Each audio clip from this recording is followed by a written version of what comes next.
On va poursuivre ce matin le thème qu'on a débuté ensemble la semaine dernière autour de la joie du Seigneur. Cette joie surnaturelle, qui est un don de Dieu, que nous sommes invités à expérimenter, particulièrement quand dans nos vies, tout n'est pas facile. Ce sujet nous amène à nous plonger dans une lettre qu'on pourrait appeler l'hymne à la joie, qui n'est pas sa 9e symphonie de Beethoven, mais qui est la lettre que Paul va écrire aux gens de la ville de Philippe, les Philippiens, première église qui a été fondée dans le continent européen. Et le titre du message de ce matin, c'est « Comment entretenir et développer la joie du Seigneur ?» avec ce sous-titre qu'on avait déjà pris la semaine dernière, « Ne vous affligez donc pas, car la joie que donne l'Éternel est votre force. » La joie du Seigneur est un don de Dieu, mais nous sommes appelés, quand nous l'avons reçue, à l'entretenir et à la développer. On voit d'ailleurs que dans la Bible, il est question de la vie chrétienne, la vie spirituelle, et qu'il y a un fruit qui manifeste que si oui ou non nous avons la vie, et dans ce fruit, il y a des caractéristiques, en particulier l'amour, la joie, la paix, la patience, la bonté, la douceur, etc. Donc la joie fait partie de ce fruit de la vie de Dieu en nous. Alors si évidemment on parle de développer et entretenir, ça veut dire qu'il y a quelque chose qui existe. Ça veut dire qu'il est nécessaire et préalable pour les uns et les autres de recevoir la joie du Seigneur, ou alors de la retrouver. Peut-être que quelqu'un a besoin de découvrir cette joie du Seigneur, a besoin de comprendre que la présence de Dieu est associée à la joie. Le psalmiste disait au psaume 16, « Il y a d'abondantes joies devant ta face, des délices éternelles à ta droite. » Paul disait aux Romains au chapitre 14, « Le royaume de Dieu, c'est la justice, la paix et la joie par le Saint-Esprit. » Et on pourrait encore ajouter que quand nous allons entrer dans la gloire, le Seigneur accueillera ceux qui auront marché avec lui en disant, « Entre dans quoi ? La joie de ton maître. » Donc la joie du Seigneur est associée à sa présence. Donc il est possible pour chacun d'entre nous d'expérimenter, de goûter, de trouver, de retrouver, et ensuite d'entretenir et de développer la joie du Seigneur. Beau programme, n'est-ce pas ? Alors quelques exemples, la joie de sa présence. C'est extraordinaire de réaliser Dieu est là, m'entoure. La joie de son pardon. Waouh ! Pouvoir se dire, j'ai la liberté de m'approcher de Dieu. Il n'y a rien qui fait obstacle. La joie de savoir que Dieu est pour nous, parce que nous avons décidé d'être avec lui. La joie de savoir que nous avons son amour inconditionnel, alors même qu'il nous connaît parfaitement. La joie de sa fidélité, qui dépasse notre infidélité. La joie de sa force pour traverser les épreuves. À l'exemple de ce que nous avons vu ensemble la semaine dernière, Paul et Silas qui sont dans la prison, qui probablement au départ prient, puis ensuite ça se transforme en joie parce qu'ils savent que Dieu est là. La joie de savoir que nous sommes ses enfants et que on peut avoir le repos d'un enfant sur le sein de sa mère. La joie de l'espérance.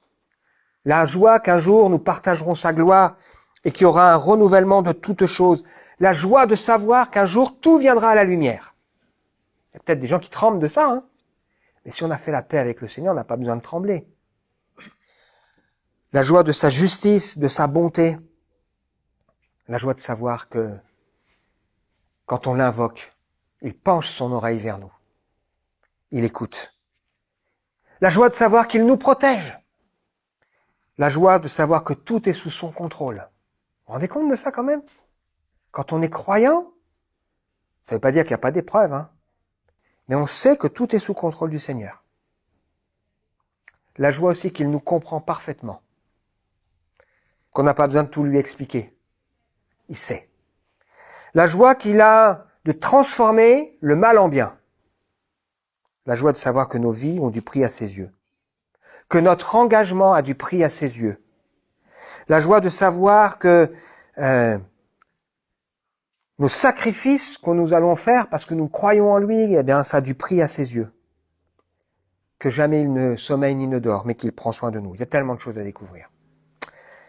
Alors on va poursuivre, ou découvrir ensemble la lettre de Paul aux Philippiens. La semaine dernière, on avait introduit le sujet, en particulier en voyant comment Paul a implanté cette église, et on a vu ensemble que Paul, il sait de quoi il parle. Quand il invite les gens à Philippe de se réjouir, et ils se souviennent, Paul, c'est celui qui, on a arraché ses vêtements, on l'a battu, on l'a mis en prison, on lui a mis les cèpes aux pieds, et dans la prison, il a trouvé la joie du Seigneur. Donc, il sait de quoi il parle. Et quand Paul écrit cette lettre aux Philippiens, il sait aussi de quoi il parle, puisque à ce moment-là, il est à nouveau en prison. Et il attend peut-être la peine capitale. Et c'est pas facile pour lui. Il a aussi autour de lui des gens qui le critiquent son ministère. Mais malgré tout, il a la joie du Seigneur. La grande leçon pour nous, c'est que Paul dira ceci, et c'est important, j'ai appris à être content dans l'état où je me trouve. C'est-à-dire que ça s'apprend. Je sais vivre dans l'humiliation, je sais vivre dans l'abondance. En tout et partout, j'ai appris à être rassasié et à avoir faim, à être dans l'abondance et dans la disette, je puis tout par celui qui me fortifie. Il sait parce qu'il a appris.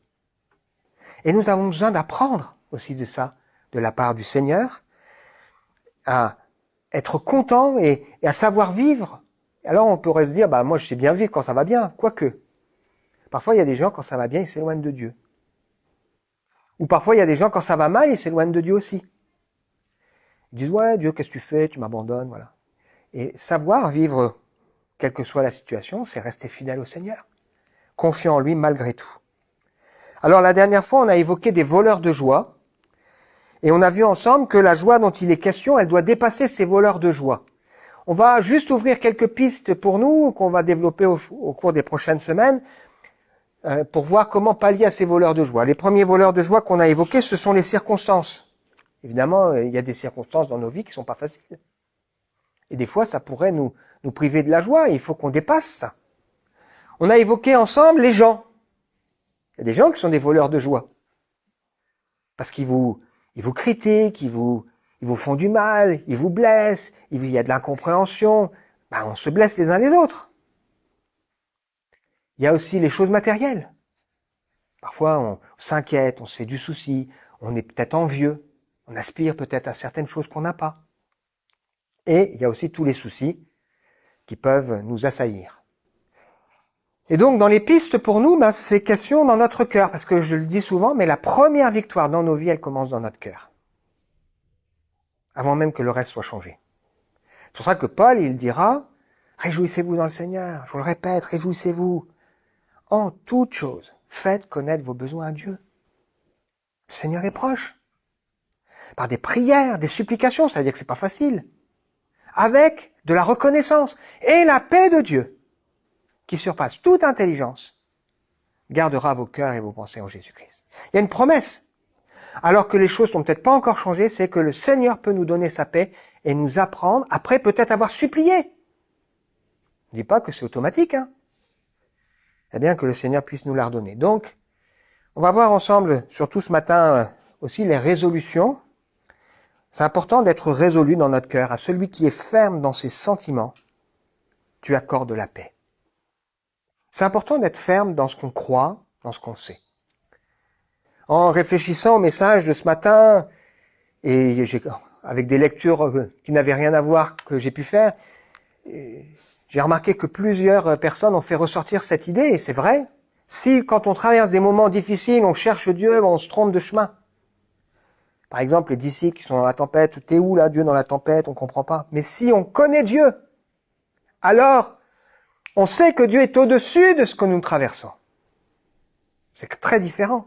Je sais la fidélité, je sais l'amour de Dieu, je sais la patience de Dieu. Si Job se dit, mais t'es où Dieu quand je perds mes biens, ma santé, etc. Il a du mal là. Mais s'il se rappelle qui est Dieu, c'est très différent pour vivre les épreuves qu'il est en train de traverser. Mais on va le développer ensemble. Les gens, comment vaincre ces voleurs de joie que peuvent être les gens? On va le voir sans doute, l'humilité, mais aussi une juste valeur, une juste vision de nous-mêmes et des autres. C'est compliqué, si On donne trop d'importance aux critiques. C'est compliqué si nous-mêmes, on veut toujours être le premier et qu'on se compare. C'est compliqué. On y viendra. Pour dépasser les choses matérielles, c'est les valeurs éternelles. Un trésor dans le ciel. Tout peut partir ici-bas. Il y a des gens qui perdent tout du jour au lendemain. Des fois, ça va vite. Bien sûr, personne n'a envie de ça. Mais si on a autre chose, un autre trésor, waouh. Et puis les soucis, c'est la sécurité qu'on peut trouver dans le Seigneur, qu'on va développer au fur et à mesure donc de notre étude de cette lettre aux Philippiens. On regarde ensemble le début de cette lettre. Le contexte, c'est l'introduction. Paul et Timothée, serviteurs de Jésus-Christ, saluent tous ceux qui, par leur union à Jésus-Christ, appartiennent à Dieu et qui vivent à Philippe, ainsi que les dirigeants de l'Église et les diacres. Que Dieu notre Père et le Seigneur Jésus-Christ vous donnent la grâce et la paix. C'est probablement dans cet ordre. Ma prière ce matin, c'est que Dieu, Jésus-Christ, vous donne sa grâce et vous donne sa paix. Nous avons besoin de la grâce de Dieu. Et nous avons besoin de la paix du Seigneur. Et on va voir ensemble qu'il y a 3 choses que nous devons cultiver dans notre cœur qui va nous aider à entretenir et à développer la joie du Seigneur. Et on va lire donc ce suite là. J'exprime à mon Dieu ma reconnaissance chaque fois que je pense à vous.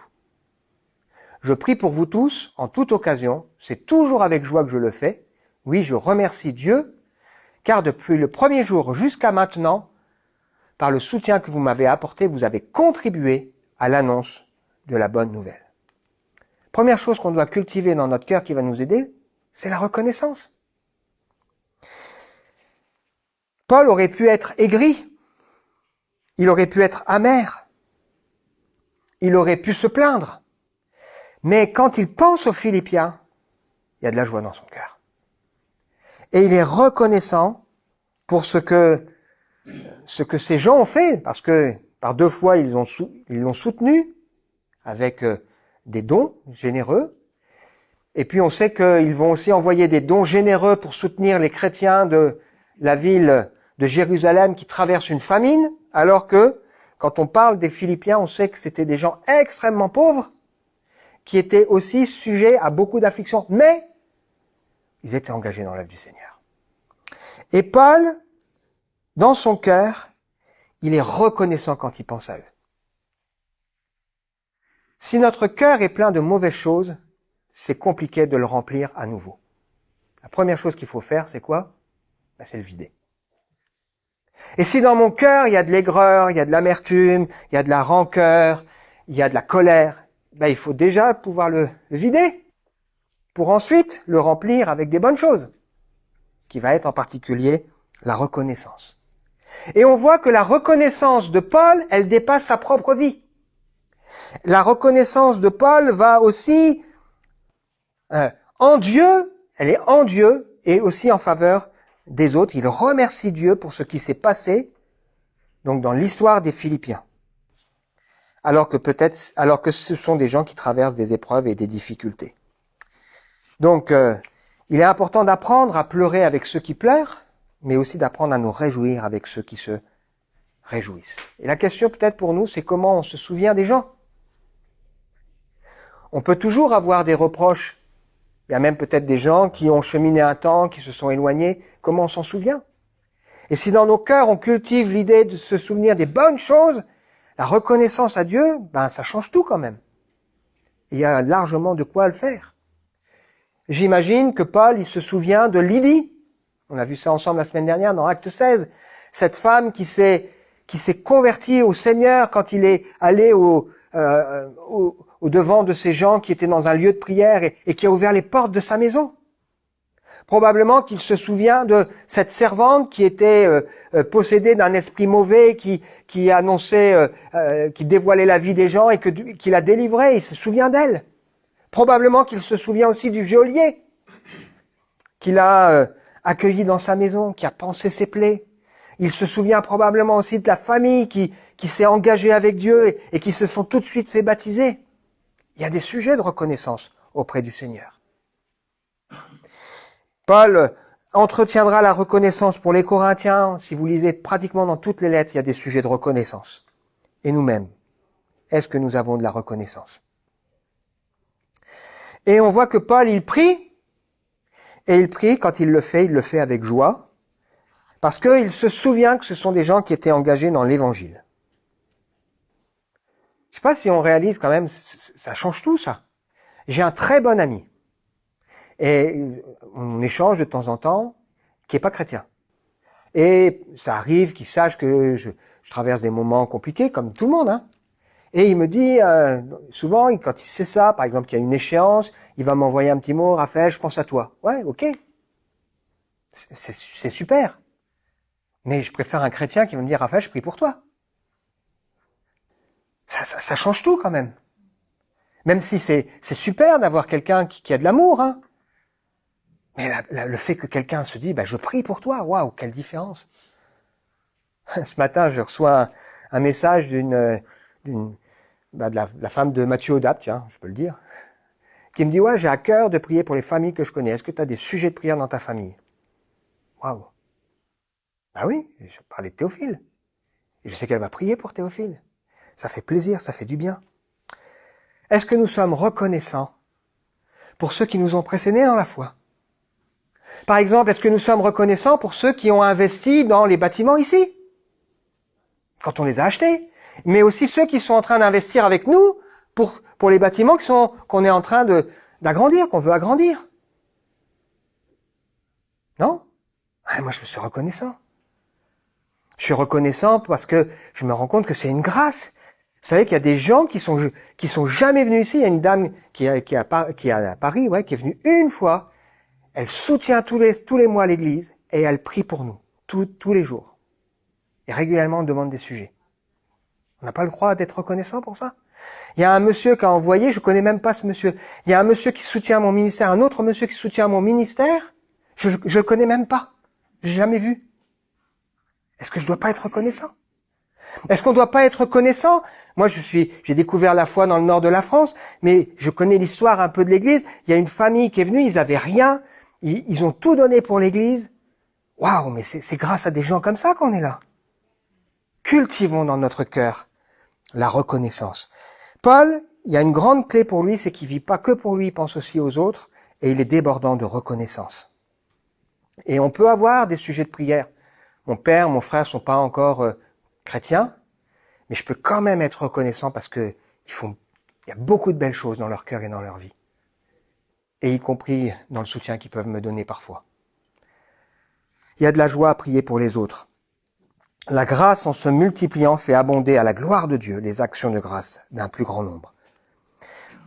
On poursuit. Deuxième clé pour nous.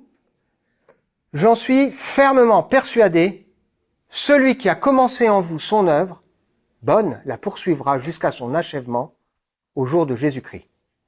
Tels sont mes sentiments envers vous tous. Il est juste que je les éprouve. En effet, vous occupez une place particulière dans mon cœur, car vous prenez tous une part active à la grâce que Dieu m'accorde, aussi bien quand je suis enchaîné dans ma cellule que lorsque je défends l'Évangile et que je l'établis fermement. Oui, Dieu m'en est témoin, je vous aime tous de l'affection que vous porte Jésus-Christ. Il est reconnaissant, mais il est aussi plein d'espérance. Parce qu'il sait que celui qui a commencé dans la vie des Philippiens une œuvre l'achèvera. Et donc si peut-être on sèche un peu sur des sujets de reconnaissance, on peut aussi être reconnaissant en espérance, en se projetant aussi plus loin. À Philippe, pourtant tout n'est pas parfait. Il y a en particulier 2 sœurs qui sont engagées, qui s'appellent Évodie, Saint-Tiche, c'est électrique. Mais son espérance à Paul, c'est pas dans le fait qu'elles vont se réconcilier, c'est en Dieu. Il sait que Dieu est grand, il sait que Dieu est puissant, et il sait que Dieu, qui a commencé une œuvre, l'achèvera. Il sait que Dieu agit dans le cœur de ceux qui croient. Est-ce que nous croyons que Dieu agit dans nos cœurs et dans nos vies? Tout à l'heure, nous avons lu ce texte de 1 Pierre au chapitre 5 qui nous invite à nous revêtir d'humilité dans nos relations les uns avec les autres et puis à nous décharger sur le Seigneur avec humilité, de nos soucis, de nos fardeaux avec l'assurance, lui-même prend soin de vous. Et nous disant, ne vous laissez pas distraire, votre adversaire le diable rôde comme un lion rugissant, résistez-lui avec une foi ferme. Après que vous aurez souffert un peu de temps, Dieu l'auteur de toute grâce, qui vous a appelé à connaître sa gloire éternelle dans l'union à Jésus-Christ, il affirme, vous établira lui-même, vous affermira, vous fortifiera, vous rendra inébranlable. Est-ce que nous croyons que le Dieu qui a commencé une œuvre dans la vie peut-être de personnes à qui on a témoigné, il va continuer de l'achever? Est-ce que nous croyons que Dieu, il va continuer d'aider un frère ou une sœur peut-être qui a du mal? Parce qu'après tout repose sur Dieu. Donc on peut être reconnaissant au Seigneur pour ce qu'il a fait, mais on peut aussi être reconnaissant au Seigneur en espérance, parce qu'on a confiance dans un Dieu qui est bon et qui est grand. Paul dira aux gens qui sont à Rome, qui s'inquiétaient peut-être avec ceux qui sont mal affermis, il dit « Accueillez celui qui est mal affermi dans la foi. Ne vous érigez pas en juge de ses opinions. Qui es-tu, toi, pour juger le serviteur d'autrui? Qu'il se tienne bon ou qu'il tombe, c'est l'affaire de son maître. Mais il tiendra bon, le Seigneur son maître a le pouvoir de l'affermir. » Et donc sa confiance, elle n'est pas dans les gens. Elle est dans le fait que Dieu est grand, puissant, fidèle, et qu'il agit. Dieu a commencé dans chacun de nous une œuvre. Il nous a appelés, pour la plupart, il nous a rachetés, sauvés, il nous a mis à part, il est en train de nous façonner. Et il nous destine à être utiles et un jour à rentrer dans sa gloire. Eh bien, si on croit ça, eh bien, on croit que le Seigneur continue de travailler dans nos cœurs et dans nos vies. Et on peut être plein de reconnaissance. Le cœur de Paul est rempli d'amour. De quoi notre cœur est-il rempli? Encore une fois, si mon cœur est plein de mauvaises choses, c'est compliqué de rajouter des bonnes. Il faut d'abord vider mon cœur, et ça se fait devant Dieu, tout seul. Et ensuite, il faut laisser le Seigneur me remplir, et me remplir de reconnaissance, me remplir d'espérance, mais surtout me remplir de son amour. Sans amour, je suis rien. Sans amour, je suis rien. Je suis un cymbale qui retentit, ça sonne creux. Ça sonne creux. Sans amour, il n'y a rien dans mon cœur, il n'y a rien dans ma vie. Et donc on voit Paul, il est rempli d'amour. Et comment être joyeux si on est plein de mauvaises choses? Comment être joyeux si on vit sa vie centrée sur soi? Franchement, imaginez quelqu'un de joyeux. Vous imaginez quelqu'un de joyeux qui vit tout seul dans sa maison, replié sur lui-même, qui ne pense qu'à lui? C'est pas possible, On peut être joyeux si on s'ouvre aux autres. Et la foi, ça nous ouvre aux autres.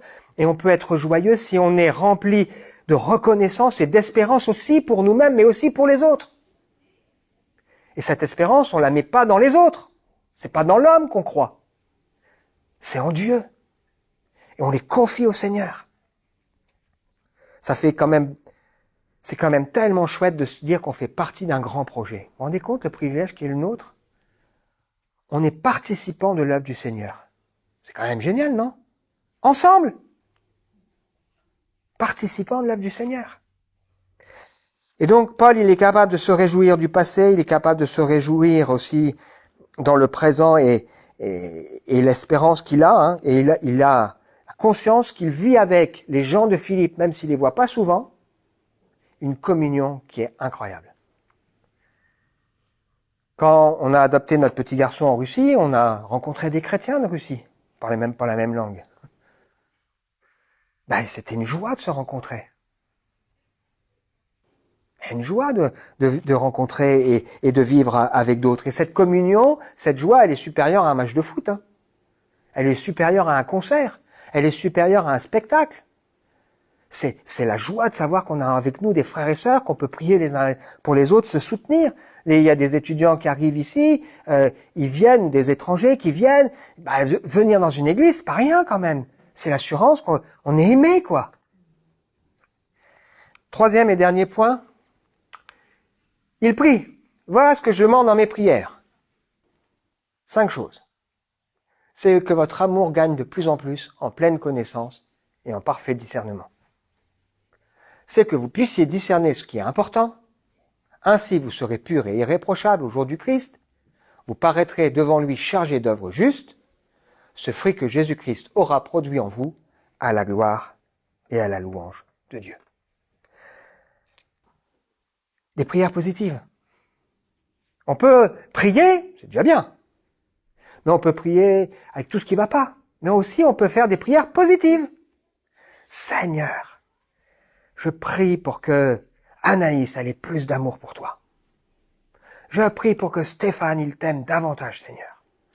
Je prie pour que Francis, il grandisse dans son amour pour toi. Souvent, je vais vous faire un aveu, et je suis sûr que vous allez dire la même chose, on prend les choses à l'envers. On voudrait peut-être plus d'engagement, on voudrait plus de fidélité, on voudrait plus de joie dans la vie des autres.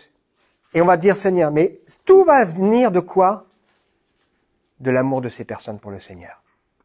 Et finalement, si les gens sont remplis d'amour pour Dieu, tout le reste suivra.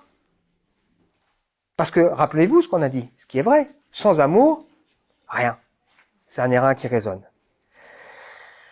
Donc il prie pour que ces gens, leur amour gagne dans le discernement et la connaissance du Seigneur. Il prie aussi pour qu'ils discernent ce qui est important. On a besoin aussi d'avoir une bonne échelle des valeurs. Pas toujours simple, hein. Des fois, on met en avant des choses qui sont secondaires, hein.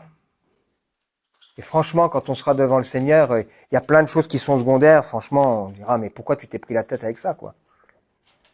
Il y a des choses vraiment plus importantes, hein. Ça ne veut pas dire que on doit pas faire attention, mais il y a dans nos vies des enjeux, dans notre temps, dans nos priorités, dans les pièges de l'adversaire. Il y a des priorités qu'il faut avoir conscience. Ne vous conformez pas au siècle présent, mais soyez transformés par le renouvellement de l'intelligence pour discerner la volonté de Dieu. Et la suite, c'est que personne n'est de lui-même une trop haute opinion. Mais revêtez-vous de sentiments modestes, selon la mesure de foi que Dieu a donnée à chacun. Donc on a besoin que le Seigneur nous remplisse du discernement pour qu'on mette les bonnes priorités, les bonnes valeurs. Troisième chose, que vous soyez purs et irréprochables. Il faut travailler dans nos cœurs, dans les zones d'ombre, hein. On en a des zones d'ombre. Parce qu'au jour de Christ, comment on va se présenter devant lui? Moi je veux prier, Seigneur, déjà pour moi-même. Mais je veux aussi prier pour vous, et je le fais. Et je veux m'inspirer de ça, ça me parle. Seigneur, remplis mon frère d'amour, ma sœur d'amour. Seigneur, apprends-lui à discerner ce qui est important, ce qui est secondaire, pour que si elle met les bonnes priorités ou s'il met les bonnes priorités, tout va changer. Et Seigneur, qu'il soit devant toi. Pas devant moi, hein. Pur, irréprochable. Chargé d'œuvres bonnes. Vous savez qu'on est destiné à ça. On n'est pas sauvé par nos œuvres, mais on est quand même sauvé pour faire des choses pour le Seigneur.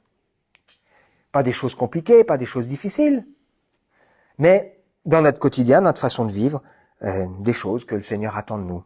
Paul dira à Tite, je veux que tu insistes fortement sur ces choses. Dieu nous a sauvés, il a eu pitié de nous, pas par nos œuvres. Ceux qui ont cru en Dieu doivent s'appliquer à pratiquer de bonnes œuvres. S'appliquer à pratiquer de bonnes œuvres. Voilà ce qui est bon et utile aux hommes. Mais évite les spéculations absurdes, les controverses, les polémiques. Elles sont inutiles et vaines. Et donc on voit que la prière dont Paul est animé, c'est pas une prière qui vient d'une pression extérieure, mais qui vient d'une passion intérieure. Intéressant ça aussi, hein.